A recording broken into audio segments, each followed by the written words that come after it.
Alors, reprenons cette idée de deuxième principe. Maintenant, premier, c'est réglé, d'accord? Enfin, principe zéro, température, c'est fait, on a vu. Donc le deuxième principe à proprement parler, c'est un principe de spontanéité qui définit ce qu'est une réaction qui est spontanée, qui va nous permettre de voir si une réaction est spontanée ou pas.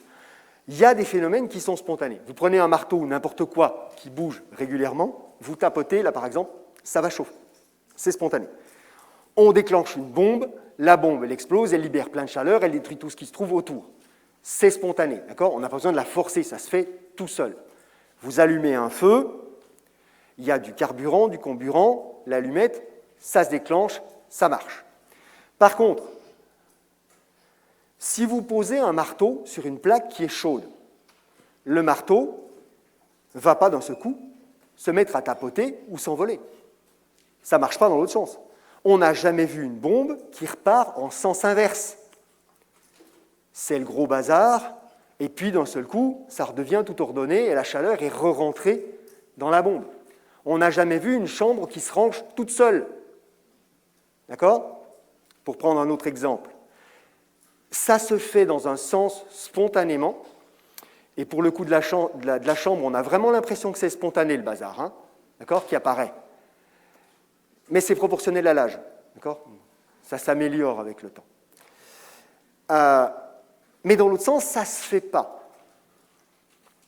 Pourtant, honnêtement, du point de vue du premier principe, dire que la quantité d'énergie, au cours d'une quelconque transformation, change éventuellement de nature, c'était du travail, ça devient de la chaleur, c'était de la chaleur, ça devient du travail, ça dit que si je mélange, si j'ai plutôt 2 litres d'eau à 30 degrés, ben, au niveau du calcul, je peux imaginer récupérer effectivement 1 litre à 10 degrés et 1 litre à 50 degrés. Le calcul m'y autorise. Sauf que je sais que je ne peux pas faire ça. Ce serait génial hein, si on pouvait, d'accord? On réglerait tous nos problèmes énergétiques en un claquement de doigts. Mais ce n'est pas le cas. Ça ne marche pas. Donc le premier principe de la thermodynamique, dire qu'il n'y a que 2 formes d'énergie, chaleur, travail, et que l'on peut, sans limitation, passer de l'un à l'autre, ce sont juste des transformations, ne suffit pas à expliquer pourquoi certaines réactions se font et d'autres ne se font pas. Il faut autre chose. Et dans les faits, cette autre chose est tellement importante que c'est le premier qu'on a découvert. C'est le premier principe qu'on a découvert. Et on l'a découvert, et je vais vous dire comment, d'accord? Parce que c'est une aventure, c'est une histoire qui, pour le coup, est assez extraordinaire. On a déjà dû vous dire, et on va vous répéter, des tas de fois, les scientifiques ne se lèvent pas un matin avec une idée que personne n'a jamais eue avant. C'est parce qu'ils ont fait des expériences, lu d'autres choses, d'accord, appris un certain nombre de choses de leurs collègues, qu'à un moment, ils le pensent différemment et ils vont sortir avec E égale MC2 et tout ça. Mais ce n'est pas arrivé comme ça en un claquement de doigts. Il y avait plein de choses avant. Là, exceptionnellement, et à ma connaissance, c'est un peu unique, c'est quand même un peu ce qui s'est passé. On a le premier principe, chaleur, travail. La quantité, qu'on appelle l'énergie interne, ne change pas. Ça, c'est établi, on s'en était plus ou moins rendu compte. Là-dedans, expérimentalement, on sait que le travail, s'il s'agit d'un gaz, eh ben, c'est juste une variation de pression. On change le volume, ça produit du travail. C'est ce qui se passe dans un piston, d'accord? Un piston, ça produit de l'énergie parce qu'on change le volume et on récupère de l'énergie mécanique à partir d'un changement de volume au départ. C'est ce qui se passe. Eh bien, M. Clausius va se dire, si on peut faire ça pour le travail, pourquoi on ne pourrait pas faire ça pour la deuxième partie, la chaleur? Le travail, c'est lié à la pression du gaz. La chaleur, c'est une évidence, c'est lié à la température. Il ne sait pas encore comment, d'accord? On n'a pas fait tout le travail qui était avant, mais il sait qu'il y a une relation entre la chaleur et la température. Puis derrière, pour le travail, il y avait dV, une variation de volume. Là, il va écrire delta S. Et il va appeler ce delta S de l'entropie, ce qui veut simplement dire transformation en grec. c'est une manière élégante de dire « je n'ai pas la moindre idée de ce que c'est, mais après tout, peut-être que ça marche ». Ce qui veut donc dire qu'à l'époque, l'entropie, c'est la quantité de chaleur qu'on récupère quand il y a une transformation divisée par la température à laquelle ça s'est produit. Il n'y a pas d'autre définition, hein. On ne sait pas ce que c'est, on ne sait pas comment la calculer autrement. L'entropie, c'est ce qu'on obtient quand on a une transformation avec une variation de température. C'est la quantité, avec une variation de chaleur. La quantité de chaleur divisée par la température. Je ne sais pas ce que c'est, mais c'est ça l'entropie. Et puis entropie, c'est un mot qui fait cool, c'est bien, hop, c'est vendu, on publie ça. Vous voyez qu'on est en 1854, c'est il y a longtemps. On met des petits griffouillis autour, on fait ça un peu plus joli, d'accord? Parce qu'il y a tout un travail, effectivement, théorique qui l'entoure, où on va dire que, bon, des fois, il y a des choses qui se passent avec une température qui évolue. Donc, si la température évolue, il faut qu'on se place sur un espace temporel, un espace qui est suffisamment petit pour que les variations de température soient négligeables. Donc, des toutes petites quantités de chaleur qui sont échangées pour des toutes petites quantités d'entropie. C'est le sens de ce D qui signifie différentiel. Toutes petites quantités. Donc, c'est comme ça que ça va être écrit. En ADS, la variation d'entropie infinitésimale, qui est une variation infinitésimale de chaleur divisée par la température à laquelle ça se produit. Je reviendrai sur le sens de ce petit rêve qui veut dire réversible ensuite.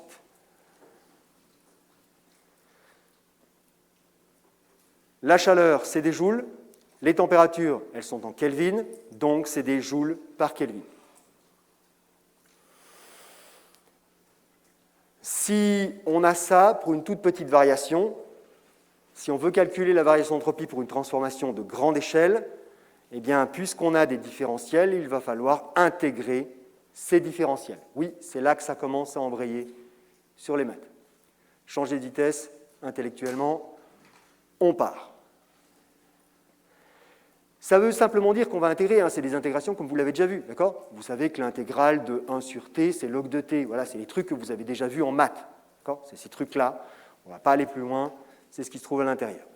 Mais voilà ce que ça veut dire, d'accord? Si j'ai la variation pour une toute petite quantité, si je veux la variation pour une grande quantité, un grand changement, je vais devoir intégrer la formule de base, dont on ne sait toujours pas ce qu'elle signifie, d'accord? Par contre, il y a une chose qui est très claire dans l'esprit des gens à l'époque. Et c'est quasiment le point le plus important de ce que je vais dire là. Quand je refroidis un corps, j'ai une baisse de chaleur.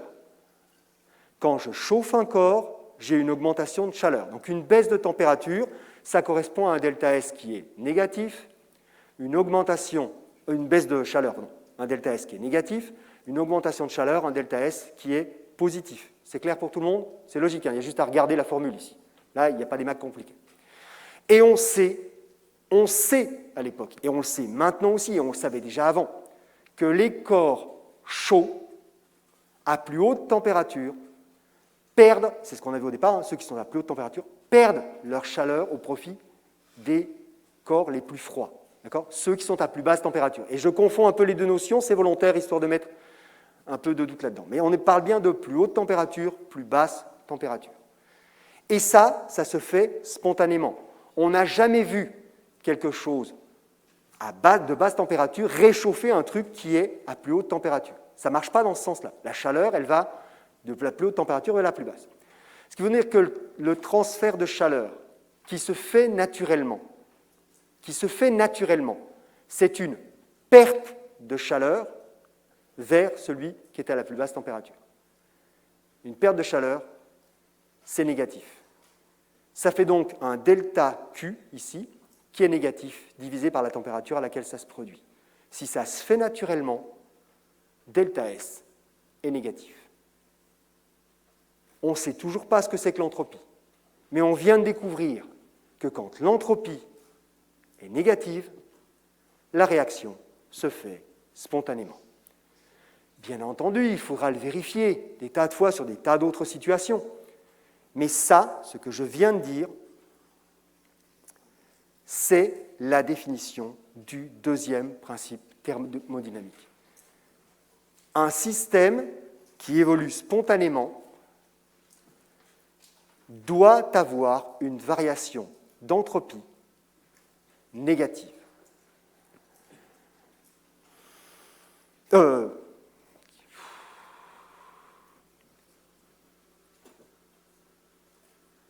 Supérieur à 0. Vous inversez tout ce que je viens de dire jusque-là. Je ne sais pas pourquoi. Hein. Moi, je suis en direct là, donc d'accord, je suis un fil. Une variation d'entropie, excusez-moi, positive. Qu'est-ce que ça veut dire? Non, mais vous inversez simplement ce que je viens de dire. C'est pas grave. Je le reprendrai. Ça veut dire qu'on a deux cas. Si le système est isolé, cette variation est positive, point. On ne change pas. Isolé, ouvert et fermé, normalement, vous avez vu ça avec Yves Guillaume. D'accord? Ce qui est un système isolé, un système ouvert, un système fermé. Je vais le reprendre. Sinon, c'est la variation d'entropie totale. Pourquoi? Parce qu'on s'est rendu compte que, mais je vais le reprendre juste après, que si on tient compte seulement du système, et je vais définir ce qu'est un système, je vais le faire tout de suite d'ailleurs en fait, comme ça ce sera plus clair. Un système, c'est juste un ensemble de n'importe quoi.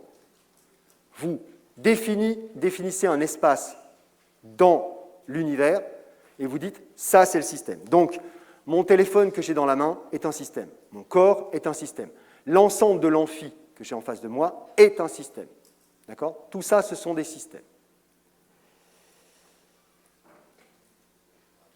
Ce qui rentre dans un système est compté positivement. Ce qui sort d'un système est compté négativement. On peut avoir des échanges de matière et des échanges de chaleur avec l'extérieur. S'il n'y a aucun échange de chaleur, le système est dit adiabatique. S'il y a un échange qui est négatif, c'est-à-dire de la chaleur qui sort du système vers l'extérieur, il est exothermique. Si c'est le contraire, il est endothermique. Ça, vous les avez déjà vus, d'accord? Vous les aviez déjà vus d'avant, normalement, et vous avez revu ça avec Elio. Et si la température, il y a bien des échanges de chaleur, mais la température ne change pas, on dit que le système est monotherme ou isotherme, ça revient au même. Le système isolé, c'est le système où il n'y a aucun échange avec l'extérieur. Pas de matière, pas d'énergie. Typiquement, une bouteille thermos. On appelle ça une bombe calorifique hein, en science, mais une bouteille thermos, c'est une bombe calorifique. Et donc, la variation d'entropie de ce système-là doit être positive à l'intérieur. Si le système est fermé, il n'y a pas d'échange de matière, il y a de l'échange d'énergie.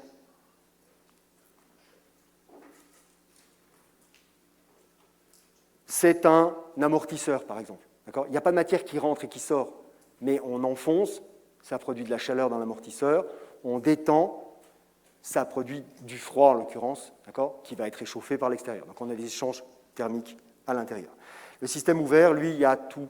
On peut faire rentrer de la matière, on peut en faire sortir, on peut faire rentrer, sortir de l'énergie, un feu de bois, un corps. C'est-à-dire la quasi-totalité des systèmes réels rentrent dans cette catégorie-là. Et dans ce cas, dans les deux cas qu'on a ici, donc fermé ou ouvert, on doit tenir compte de toute l'entropie qui est produite ou consommée dans le système, l'entropie qui est produite ou consommée en dehors du système. Parce que dans ce cas-là, si on veut se placer dans la définition de départ, à savoir la variation d'entropie d'un système isolé doit aller en augmentant, l'entropie de l'univers doit augmenter, on doit se placer dans le cadre de l'univers tout entier. Parce que le système isolé, le seul système vraiment isolé qui existe et auquel on ait accès, le vrai, c'est uniquement l'ensemble de l'univers. Donc si on a un petit système qui n'échange pas de chaleur, d'énergie, tout petit, bien identifié, on peut raisonner sur ce petit système. Si on n'a pas un petit système qui est totalement isolé, donc fermé ou ouvert, on doit raisonner sur l'ensemble de l'univers. Ça a de l'importance. Tous les systèmes auxquels on a affaire et sur lesquels on fera des calculs sont ridiculement petits par rapport à l'univers. L'univers, c'est gigantesque par rapport à n'importe quel événement, n'importe quel système. Même le système solaire, qui pour nous semble énorme, c'est peanuts, c'est rien du tout par rapport à la taille de l'univers. Okay? Même à la limite, on peut dire l'explosion d'une supernova, c'est un cataclysme énorme, d'accord? Mais c'est rien par rapport à ce qu'est l'univers pour qu'il l'encaisse. Vous verrez, ça a de l'importance un peu plus loin. Donc dans ce cas, on devra additionner les deux. On a l'intérieur et l'extérieur. Et ça explique pourquoi on peut refroidir les choses dans un frigo. Normalement, on ne devrait pas pouvoir retirer de la chaleur d'un corps, puisque si on retire de la chaleur, on va avoir une variation d'énergie qui va être négative, donc un delta S qui va être négatif. Si delta S est négatif, dans ce cas, ça veut dire que notre entropie va être négative, et l'entropie négative, ça ne marche pas. On n'a pas le droit. Pourtant, vous savez qu'on peut mettre un verre d'eau liquide dans le congélateur, sa température va baisser, et on va récupérer de la glace. Et ça ne devrait pas pouvoir se produire. Mais c'est parce que si on considère que le verre d'eau, on considère qu'une partie de l'équation. Il va y avoir des échanges de chaleur entre l'eau, le réfrigérateur et le monde extérieur. Donc on est dans un système qui n'est pas isolé, on est dans un système qui est fermé. Ça veut donc dire que si je calcule la variation d'entropie dans le verre d'eau, ce verre d'eau perd de la chaleur. S'il perd de la chaleur, c'est que cette variation de chaleur, elle est négative, d'accord? C'est sorti du verre, donc c'est négatif. Donc l'entropie du système, la variation d'entropie du système, elle va être négative. Mais d'un autre côté, tous ceux qui ont déjà regardé à quoi ressemble l'arrière d'un congélateur ou d'un frigo, vous savez que derrière le congélateur et le frigo, il y a un grand radiateur qui permet de dégager la chaleur qui est prise à l'intérieur du frigo pour la dégager derrière dans le monde extérieur. Donc le congélateur, la totalité du congélateur, elle, va dégager de la chaleur vers l'univers. Donc la variation d'entropie de l'univers, plutôt la variation de chaleur de l'univers, ce sera une quantité de chaleur positive divisée par une température. Donc une quantité d'entropie qui est positive. Et vous savez qu'un congélateur, ça ne fonctionne pas sans électricité. Si on a de l'électricité pour faire tourner les moteurs, etc. à l'intérieur, ça dégage aussi de la chaleur. Donc cette quantité de chaleur qui va être dégagée dans l'univers, c'est la quantité de chaleur prise à l'eau, plus la quantité de chaleur dégagée par les moteurs et tous les systèmes qui permettent de faire fonctionner votre congélateur. Donc c'est une quantité de chaleur qui est plus grande que ce qui a été prise à l'eau. Donc ce delta S extérieur que l'on a ici est forcément plus grand que le delta S système qui a été pris à l'eau. Vous additionnez les deux, on trouve un delta S total qui est positif. Si le delta S total est positif, on a respecté le deuxième principe de la thermodynamique.